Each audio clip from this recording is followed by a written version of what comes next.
kami sebagai bagian dari kesatuan di KSSK ya, di Komite Stabilitas Sistem Keuangan, terus berkoordinasi baik dengan Kementerian Keuangan, dengan OJK, dengan Bank Indonesia. Kita memonitor terus pergerakan dana, sejauh ini kami melihat cukup aman.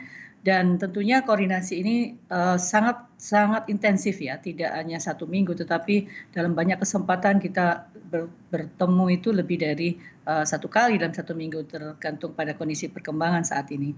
Nah, terkait dengan likuiditas, saya yakin Bank Indonesia itu memang sudah mengeluarkan banyak kebijakan yang membantu meningkatkan likuiditas. Dan kami lihat sendiri di data perbankan itu juga demikian. Jadi kita lihat sebetulnya kalau kita bicara masalah likuiditas itu rupiah itu tidak ada masalah.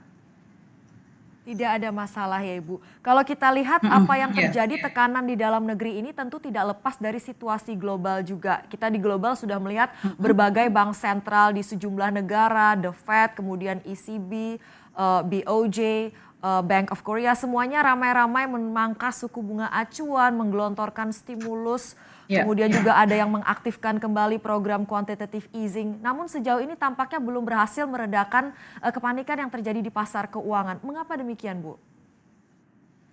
Iya, jadi kalau misalnya bank sentral menurunkan suku bunganya, menambah likuiditas, ini semua bertujuan supaya perlambatan ekonomi itu tidak terlalu dalam.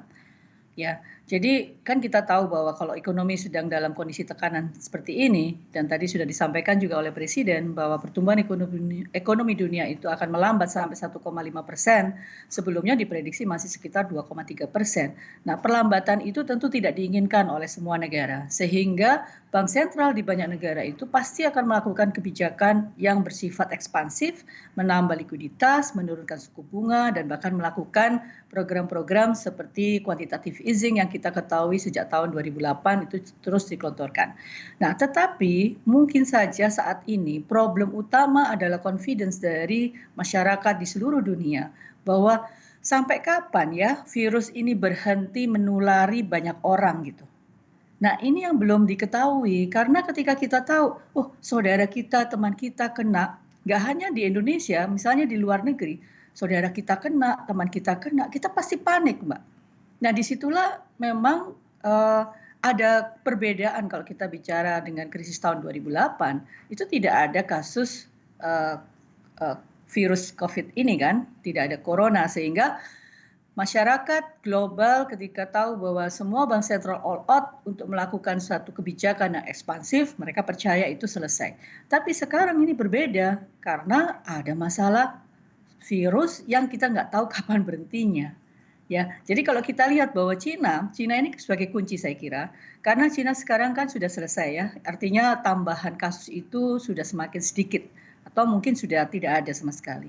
Nah, Cina ini bisa menjadi satu contoh kasus bahwa ternyata misalkan dalam penyebaran virus ini, katakanlah jangka waktunya 3 bulan atau berapa gitu ya, berapa lama. Nah, ini mungkin bisa membantu. Jadi dalam hal ini kita butuh sebetulnya bagaimana Cina bisa sharing mengenai penyelesaian atas virus ini atau bagaimana mereka mengendalikannya. Nah, ini bisa di-sharing, terus bisa disampaikan ke publik internasional bahwa pandemik ini bisa kok berakhir. Nah, ketika mereka yakin bahwa pandemik ini bisa berakhir, saya kira masyarakat global, investor global pasti akan merespon positif kebijakan-kebijakan pemerintah. Yang saat ini mereka khawatirkan ini karena mereka nggak tahu kapan pandemik ini berakhir. Itu sih.